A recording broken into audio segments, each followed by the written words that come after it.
if you were to give advice to someone who's just beginning their relationship with Allah subhanahu wa ta'ala, how would you encourage them to, like, what are the small steps that they can take?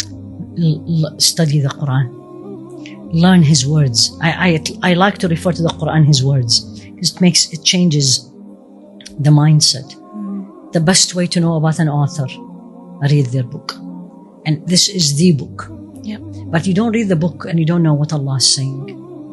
I'll still be rewarded because He's generous.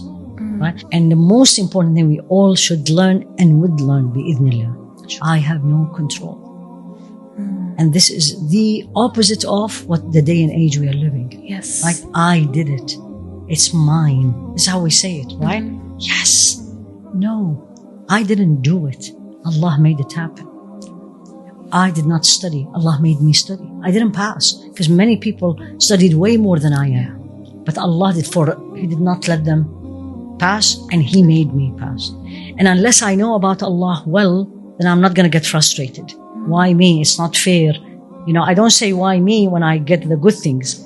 But when I don't get the good things, I say why me? So the first thing I'll tell every Muslim and Muslimah listening to me, honestly, learn about your Creator.